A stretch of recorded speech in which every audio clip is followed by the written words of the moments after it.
Hello and welcome to Buying and Beyond, the podcast that takes you behind the scenes of retail buying. We're Kate and Linz, and together we have over 30 years experience in retail. We'll be talking all things retail buying and beyond, so grab your drink of choice and come and have a giggle with us.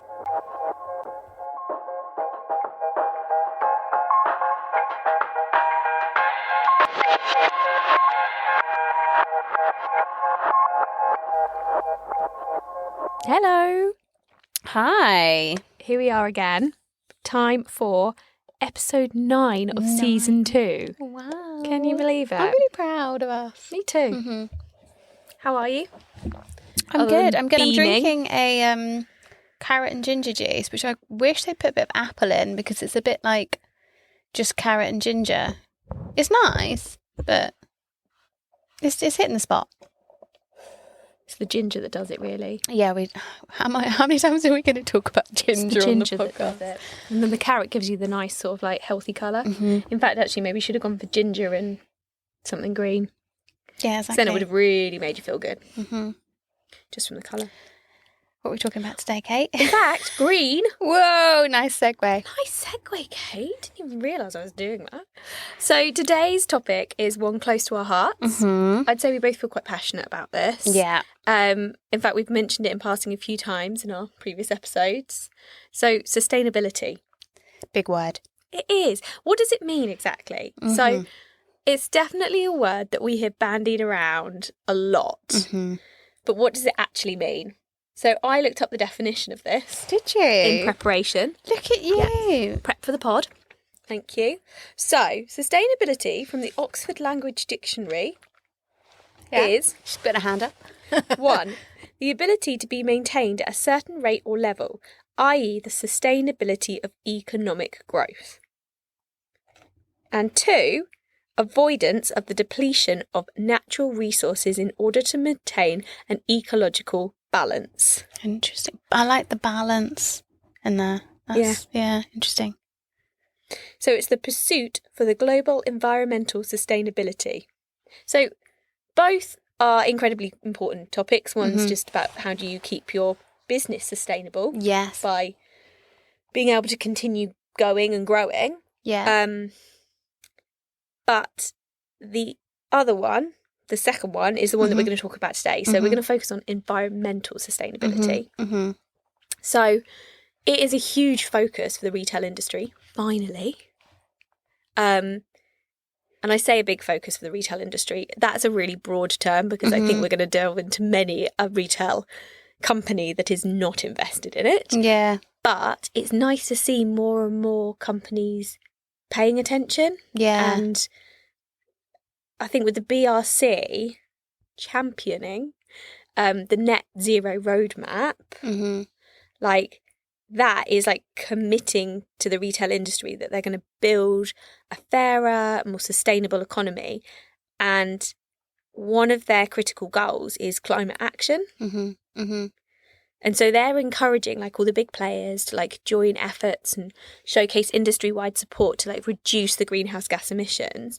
And I think it's great to see this kind of drive within the industry. Like we have so much responsibility for creating waste. Yeah. But it's like until you're given the incentive or the tools to help you change as a business, why would you? Like as a business. Sometimes it can be So really it's chicken and egg, can't it? What comes first? But having an organisation like the British Retail Consortium to like pull everybody together, particularly when everybody works in such, we've talked about it before, but so independently without sharing information and things like that. Actually, to have an organisation like that bringing everyone together is great, and sharing and helping, encouraging, creating for the greater good. But like I said, giving them the tools to do it.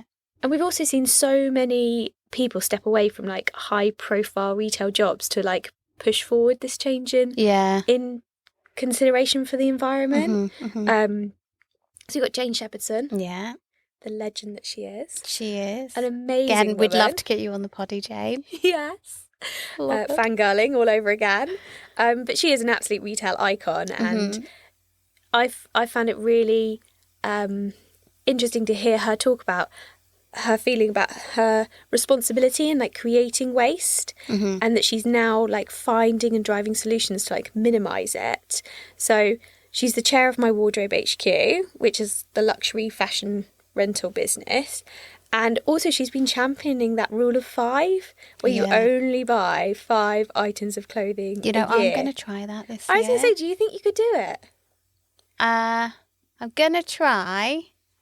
Yeah. Really am going to try. I think, I'm really going to try. I've massively cut back. And I've also really noticed the difference when you really invest. I remember...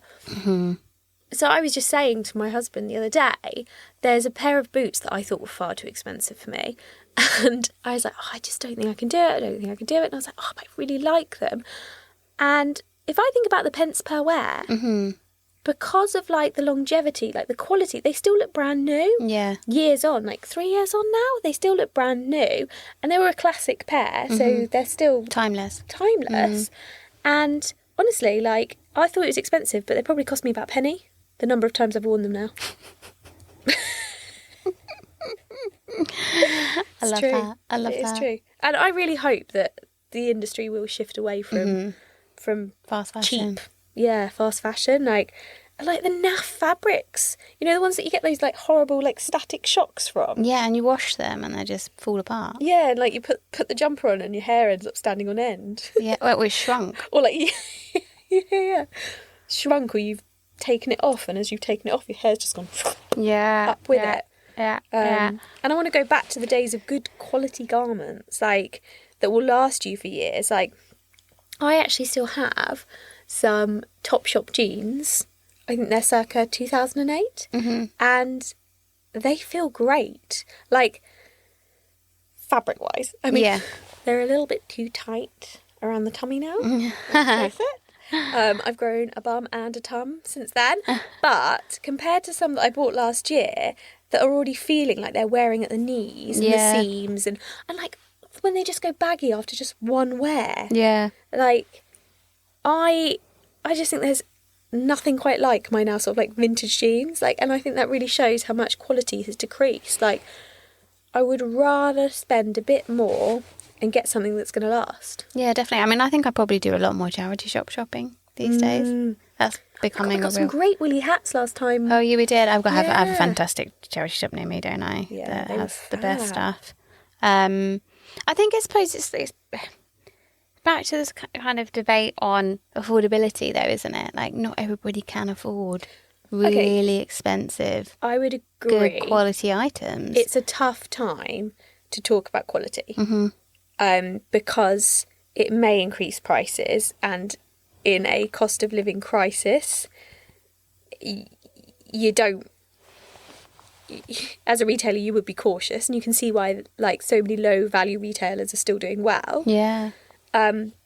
And then so there needs to be like an element of like that mindset shift, right? From having the latest clothing to like more about how to re-wear pieces and styling them differently. In fact, ASOS have started doing a charity shop run. Have you seen that? No. On like on their I think it's their Instagram stories or TikTok stories, and they're like, style something with us from a charity shop, and they go and they do a run around the charity shop. Oh, really? Oh, that's cool. Which is really, really cool. And but yeah, so I think there definitely needs to be more about like just restyling pieces and stuff. But there definitely is a huge growth of the sort of like cheapy cheaps. But interestingly, there was a stat that showed that while we're slamming Gen Z, which let's face it, there is quite a lot out there about how they're hypocritical in terms of like having a sustainability as their top concern, but like we still see brands like Shein and Temu growing. I saw a stat that actually showed that the typical Shein customer is a 34.7-year-old woman. Oh, wow. So that's not Gen Z at all. Like that's millennials. Who I think should know better. But maybe stuck in their ways. I actually tried because that was the era of fast fashion, wasn't it? That's when fast fashion came to us. That's when Primark was born, and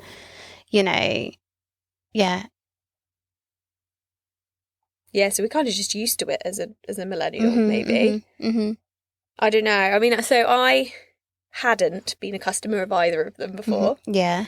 And then I heard quite a few people talking about them, and I'd heard different things. So I'd heard that Shein basically just buys a load of crap and it just tries to like shove it at you. But I'd heard that Temu worked slightly differently, and that they I might have mentioned this before actually, because I heard that Temu get the orders in, and then when they hit a certain minimum order quantity, that is when they then place the order. And I was like, oh, okay, so it's cheap, but more because it's going direct from the factory, cutting out the middleman. But also, they're not being wasteful and just building things up and then just trying to flog it. They're waiting until they see the demand, which I thought was a better way of doing it, at least. So I signed up, but my goods came so quickly. I don't know how they do that. That would be possible to do. Yeah. And so the other thing I've noticed that they do since signing up is they ask for all sorts of details, and they are constantly pinging me. So I'm getting like notifications constantly on WhatsApp. Interesting. I've never known a company to do that. So it's constantly like, if I've liked something or shown an interest, it's constantly telling me that, like, almost, I mean, I think I get, let me have a quick look. I get quite a few. So they're using your data. Yeah, in fact, okay, quite a few per day. Maybe I get something from them, at least one thing. No, I get 2 things a day from them. And it will be like, you've got an unclaimed discount, accept it before the 1st of April. Don't miss out, click here. Or congrats, you've been chosen. Here's your mystery offer, don't miss out, click it. And there's so, like, I am bombarded with them. So, we're so used to like getting a notification and clicking on it, and they're really playing on that. Like, their marketing strategy, I find fascinating. Yeah, but also it's quite intense. Terrifying, yeah. It's all the time. And also I'll be like, oh, someone's messaged me. Oh no, it's just Temu. Like, I'm gonna block it, but it was just more. That's too much. Yeah, it's really quite intense. But there are emails as well. But it's very interesting how they're doing it on WhatsApp. Definitely. You sent me something really great earlier. Actually, about, and it was quite shocking actually, that it estimated that Shein grew by 20 times since entering the US market. Yeah. And that they offer 5,000 new styles a day at an average price point of, and this is American, but $7.90. Yeah, it's insane, isn't it? They're producing and shipping over 5 billion garments per year. 2 out of 3 are made from polyester, which will be microplastic shedding and leaking methane. I know, it's awful. Which is 80 times more damaging than CO2. And what was it also? There was something else that it said. I think there was something about using... Oh, yeah, investigations have reported use of forced labour, banned Chinese cotton. Like, what? Wow. And they're trying to file for an IPO, and it's not yet been approved. And I really hope it doesn't. Do you know what I think is interesting? Another thing I sent you, I bombard Katie with loads of stuff on fun facts on this. I love it. But France are looking into implementing a tax on companies like Shein and Temu and any fast fashion companies. Well, yeah, because also I hadn't realised. So that hopefully it means that people will think twice about buying these items, because I think consumers are just on autopilot, aren't they? Not actually thinking about where this is coming from. You see something for cheap, sometimes you don't. Like, sometimes you have exactly. Mind, and what a bargain! And you but also again, it's back to the whole like, not everybody can afford quality. But it is interesting, like you said about the putting a. Did you say tax? Yeah. About putting a tax on, because I hadn't realised they don't pay any tariffs, Shein, on their shipment imports. How? So they're apparently skirting the de minimis rule. Yeah. So where Gap are paying like $700 million on shipment imports, apparently Shein aren't paying anything. Well, if you're not paying any import tax, I still don't quite understand how you're not. then But it's all based on what it's made of. I don't know how they're skirting it, but That apparently they is are. So it's bizarre. just all really like under the radar. Yeah, Don't I mean, like and any of that. everything that we're talking about is just obviously stuff that we're reading in the news and reading in the data that we I know, can we're see. just regurgitating. Yeah, it as we well. are. Could just be spreading fake news here. I don't think we are, though. That's the shocking thing, isn't That's it? the terrifying thing. So Should we talk about some positive things yes. instead? So Because there are some big names that are doing some good things. So there's new technologies, or like processes. In fact, I've got a couple of great new initiatives happening out there from big names. You ready? Mm-hmm. So Lululemon. I love Lululemon. I love Lululemon. So they are creating the world's first garments with recycled nylon. So I think it's about the process of producing nylon and using like enzymes. So H&M are working with their long-standing denim supplier to develop technology to deliver waterless denim. And we all know how much water and is energy used, and everything. Like denim's one of the worst products for the environment. Yeah, do you know what I wrote? It's really funny because I wrote that down in my notes for this episode actually about how much water is used, because lots of people just like get rid of the plastic, get rid of the plastic, get rid of the plastic, but actually think about how much water is used in so many processes across so many products. Yeah.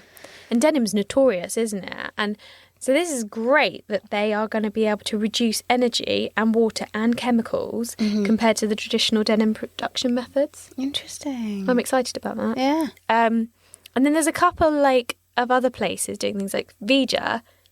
Is that how you say it? Vija, yeah. Yeah.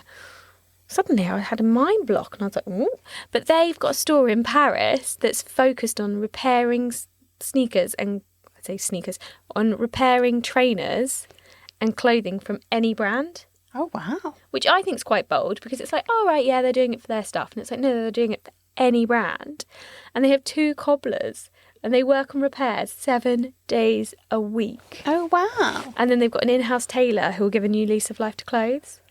That's great. I know. It's entirely dedicated to care and repair. It's not about selling. But they're a sustainable brand. They market themselves as a sustainable brand. If they weren't doing something like that, Yeah. not that necessarily, but something like that, then you would probably question them.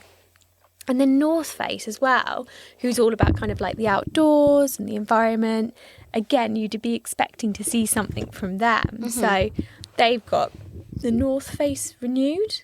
Oh, right. So that's like refurbished products. So they've been given a second chance, and I love all of that. I think we've spoken about that before, about like just you can just restitch something or repaint something or putting a new zip on it. Like I've got a North Face jacket actually, which I wore kayaking, and you can tell I'm a complete novice to most of these things, and I just get involved because I just enjoy trying out new things and everything. But I didn't really think about wearing that jacket and then how much water would get splashed up from kayaking, and then all the salt from the water. Oh, yeah, that stains it. No, it's like got stuck in the zip. Oh, The zip now can't move because it's like covered in salt and basically gone rusty. Oh, no. And the rest of the jacket's great, but I didn't realise that you were supposed to like wash your jacket after wearing it kayaking in the sea. Who knew? So I'm desperate now. When I saw that, I was like, brilliant! I can send them send them my old coat and get a new one back. So they do the buyback scheme, which I think quite a lot of retailers have been doing actually for like quite a long time now.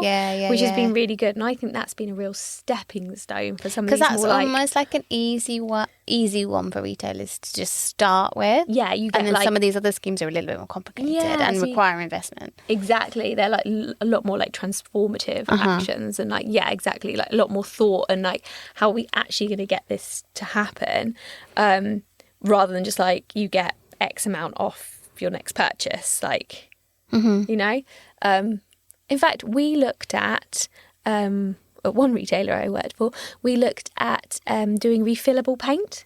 Oh, right. So similar to kind of, when you go to like a big DIY store and they can like mix the paint for you for like household paint. But this was more for craft paint. Oh, okay. And we were one of the first to trial this machine.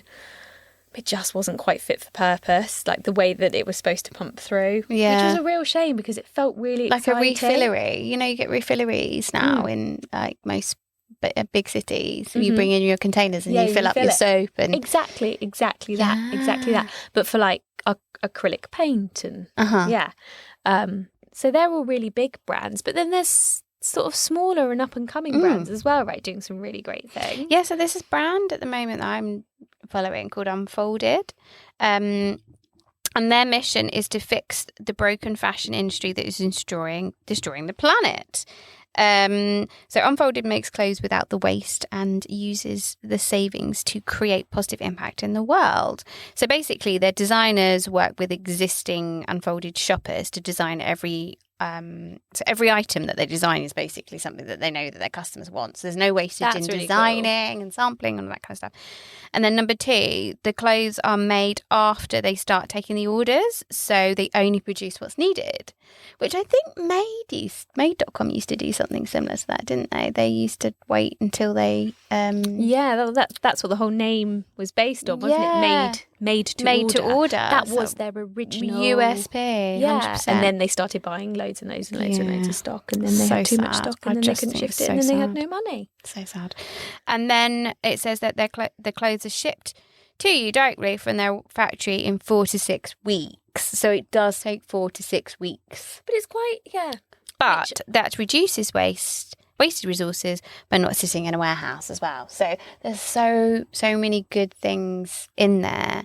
It's the mindset shift that we need to go to, though, because we've become so used to having things so like instantly that waiting 4 to 6 weeks will probably feel like an absolute lifetime. Yeah. No one prepares in advance anymore. No. I mean, we were just talking earlier about just generally like booking up your diaries and stuff. I literally live day to day. And someone tells me they've got their entire summer booked up. I'm like, oh my God, how? How do you know how you're going to be feeling or what you're going to want to do then? Literally like weekend to weekend. So what am I doing? I mean, obviously you've got like big things sometimes in, but that's a long time to wait. But I think it's there's so much sort of more that they're doing as well to make you feel like that wait is worthwhile. It's so they'll totally use worth it. They'll use the money saved to give their workforce higher wages. They give back to charities. And you know you're getting good quality as well. So it's not a fast fashion purchase. Yeah. It's more of a considered purchase. Yeah, I like that. And you're considering it not only just because of the environmental impact, but everything that company have done to save that money is going back into other things as well. So it's back to the, when you split it out into 2 at the beginning of the podcast, that's more about how to make their business sustainable. And so they're doing both. They're touching both of those, which is really nice. So we'll definitely follow them and see how they're getting on. I really like that. I might try and order something from them, actually. But it's really nice to see small businesses and seeing how like it's easier sometimes as a smaller business to be able to pivot. We said this so many times, I'm sure, like, if you are a large organisation, to try and like change the direction of that ship can take a lot of work. There's just so many small changes you can make though. But small businesses are so much easier to pivot because you can. Because you don't have as many things reliant on you. There's less red tape, and you can just try and take risks and fail fast, and there's less of an investment in it. In terms of small businesses, one of my friends, she has been working on a business where they make like material, like yarn and thread out of recycled plastic. Oh, right. Which is incredible. I think I once told you about this, but I told you it was made out of compost. Yeah, you did. And then we were on a walk. We were just trying to work out how that wouldn't biodegrade. Yeah, we were like you'd be wearing this top out on a, out for dinner, on a date night. Suddenly, someone looks over to you. Are you decomposing? Someone accidentally spills some water on you. The waiter walks past, and the waiter walks past and accidentally like drops a drink on you, and instead of just being like, "Oh, sorry," tries to mop you up, and as they're mopping you up, your top is falling away. But do you know what? That did remind me. So funny. You can actually get biodegradable clothes, right? Right. Really? So yes. So I'd forgotten about this. It must take years and years and years and years. No. So my husband organised a stag do for his best friend. And they went to an outdoor water activity park, and they'd packed him some swimming trunks. Oh my. Right? So Trunks. so you know what it's like. Like, you get the groom to like dress up in silly outfits. So he thought he'd done all right, this groom, thinking, all right, I've just got a funny pair of swim shorts, sure. But when they went in the water, they disintegrated. Oh my god. Oh my god. That is so embarrassing. Oh my god. Like, Did they know that was going to happen? Yeah, they did. So they'd bought it. So it had like all the seams dissolved, and they just fell off him. But so that was actually supposed to happen. Planned. He had no idea. He had no idea. Oh my god, that's that's worse than tying him to a tree. Yeah. So he was just like, oh, okay then, guys, I'll just wear these like stupid shorts, like with a stupid design on them. And as soon as they got wet, they just fell off him. Oh my god! So they, like, all the rest of the lads like knew that this was going to happen. Yeah. But the groom himself was just like, pff. But I mean, like, it's lads, isn't it? Yeah, I mean, not to be lads, stereotypical, lads. But I've been embarrassed when like I've had like a cheapy bikini or like I've done a wearer trial. And like of a gold bikini, I really remember this. I did a wearer trial of a gold bikini, and I took it to Thailand with me on holiday because I was like, oh, I'm going on holiday, I don't mind wearer trialing it. It went see-through. Oh god! Like, can you imagine losing your clothes completely? Like, I was embarrassed enough just like that it went see-through. Wow. But yeah, I felt really bad from the guys. But yeah, I'm sorry for Back to the yarn. Yeah, sorry for that unsightly image I've probably put in everyone's minds. But that really made me giggle. But no. So I think. But yeah, it's amazing. I think that there's all these new technologies to create new materials. So like my friend's company, like I'll have to see if she'll come and join us on the pod and tell us more about it and about actually how it works and explain in detail how it is not compostable. Yeah. Hilarious. Fashion faux pas out there. But it is just generally like... But going back to some of the other things that are happening and like small players are actually become quite big. I love rental. Yes. I absolutely love seeing so many rental platforms. Yeah. So you've got Circle, High Street.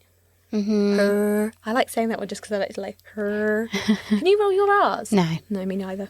Otherwise that could be really nice. Like, anyway, neither of us can do it. Rent the Runway.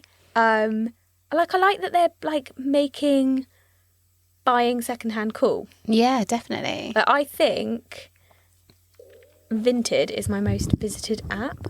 Is it? I think so. And almost everyone I speak to is absolutely obsessed with Vinted. Yeah. It's particularly good for kids' clothes and baby clothes. But I have got some like gems, amazing pieces myself. It's back to like going what we said a few episodes ago about like the classics like Topshop that, you know, aren't making those amazing pieces anymore, but they're still out there and you can find them. In charity shops or on Vinted. Yeah. Yeah. Exactly. I like how Vinted has made it so much easier. And so some of the iconic brands, their handwriting's changed so much that they don't make those kind of clothes anymore that you might once have liked. So again, it's another way of reaching out and getting that. Not only is it, you know, environmentally friendly, you can go back to brand resurgence. Yes, exactly. And it's all breaking down that barrier, isn't it? And that view of it being like poor or like a cheap thing to do. You know, like when you can find some really amazing pieces and you're not embarrassed to say, oh, I bought it from Vinted. You're like proud. You just say, oh yeah, it's a Vinted piece. I'm not embarrassed to say I shop in a charity shop. Yeah. I love it. It's like, great. It feels so much more mainstream and like, I'm so here for it. Yeah. 100%. In fact, do you remember I did actually start planning a wedding dress rental site back in 2019. You did. Back pre-pandemic. And that was when I realised how expensive wedding dresses are for just one day. Yeah. It seemed absolutely crazy. But sad story, when the pandemic hit and that impacted my wedding, which is not the worst impact of the pandemic by any means, I get that, but like everyone has their own barometers of like pain and upset, right? And that hit me hard. And like I just couldn't get the excitement back for weddings. Like we postponed it a few times, and then we had the baby, and like I bought like You'd bought a dress and I'd bought a dress, and I'd spent all the money on it, and by the time you got to wearing it, Yeah, and then I couldn't wear it. Well, it didn't fit me like it had pre-pregnancy because I was like 4 or 5 months post-pregnancy. And like, I don't know, I didn't feel like I could justify more money on a dress. And then it just made me feel really bad. And every time I just thought about like, this would be amazing, you know, and I was really excited about marrying my husband, obviously. But like, I didn't feel like the thought of being surrounded by weddings and themes and dresses just didn't fill me with joy anymore. And it's really sad in a way because I part that idea. And like, I've since seen other businesses really go for it, like PS Bridal. Yeah. Like, they've come up from nowhere. And like, I'm really pleased to see it's happening somewhere. But it's sad to think, oh, that was something I wanted to do. And now I feel it, God, hate the word, but triggering. Yeah. Yeah. But that is, I mean, that's a very, very sensitive way to look at the pandemic because a lot worse things happen to a lot of other people. Absolutely. 100%.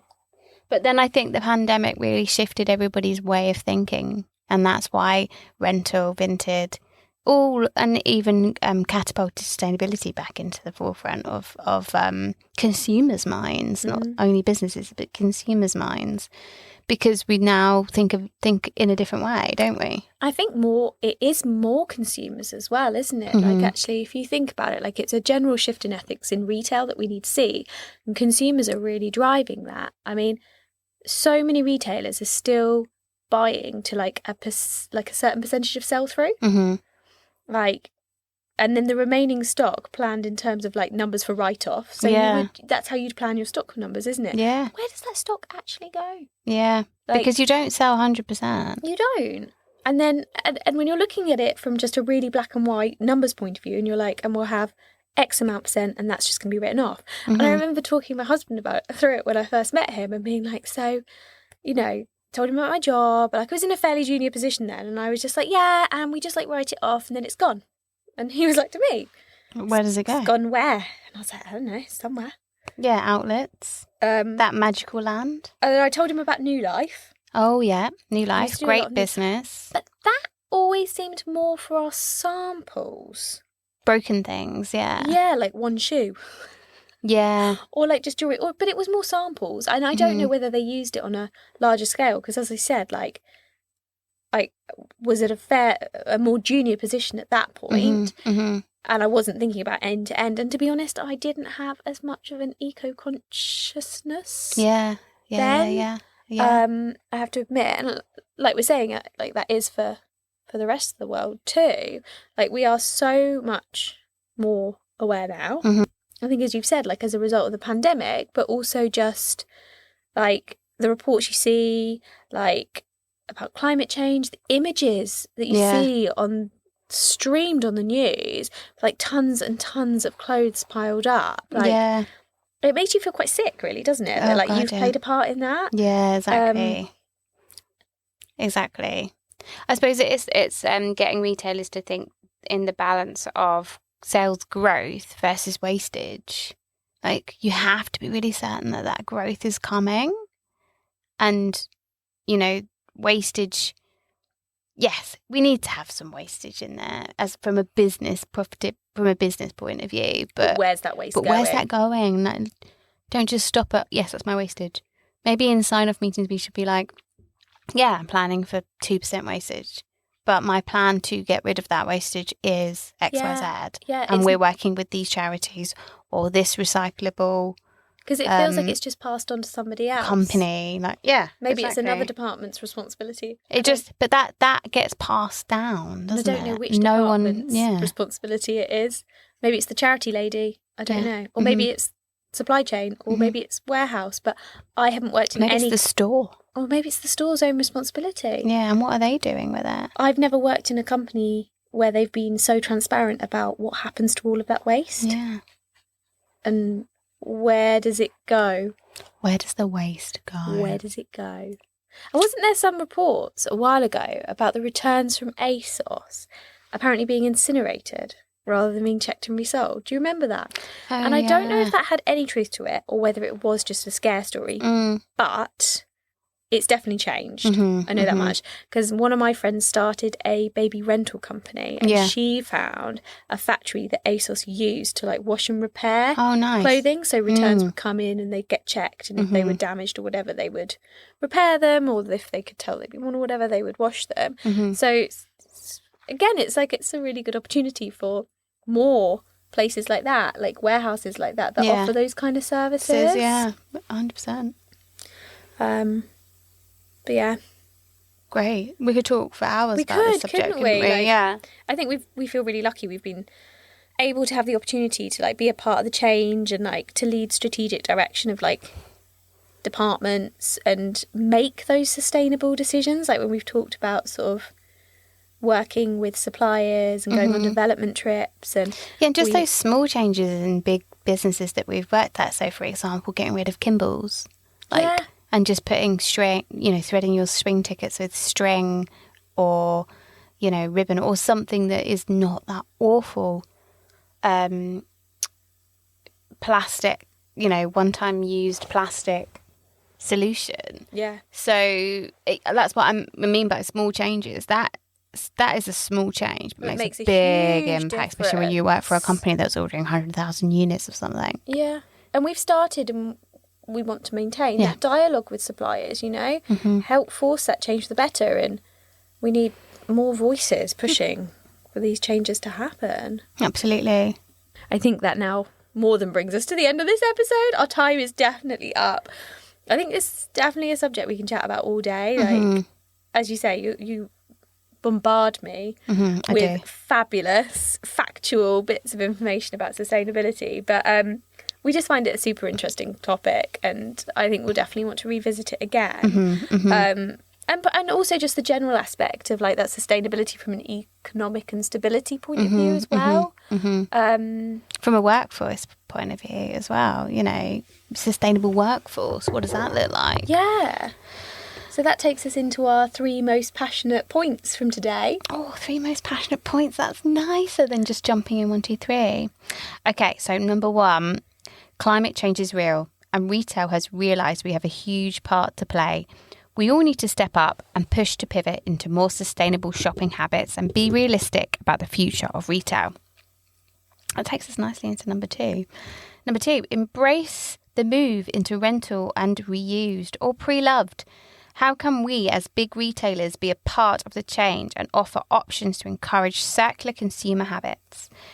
Which I think ultimately will support our 3rd point. Number 3, let's get back to quality as number 1. It should be a foundation brick for all retail. Make to last, not to throw away. It may mean relooking at our pricing architecture. But with people buying less, investing more, we need to balance our books, whilst also not being too concerned with the cost of living, as customers' mindsets shifts to quality be quantity. So next week is our last episode in this season. Wow. The last podcast session before the summer. So we'll be talking about trading the first half of the year and the fun trends we've seen emerging so far this year. Fun! Exciting. See you there. See you later.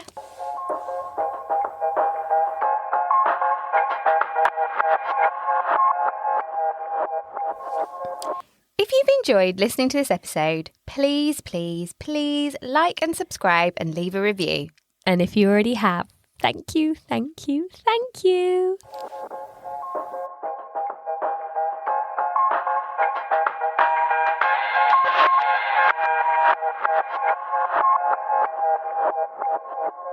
We all need a bit of retail therapy. And this is the perfect time for you to offload about that super cringeworthy story. We would love to hear from you all, your funny stories and experiences, or even any dilemmas. And maybe we can help, or at least find someone who can. And don't worry, we will keep these anonymous and remove any names and brands. We would also love to hear from you on any topics you would like us to talk about. Please send all of these into buyingandbeyond@gmail.com or drop us a DM via our Instagram page @buyingandbeyond.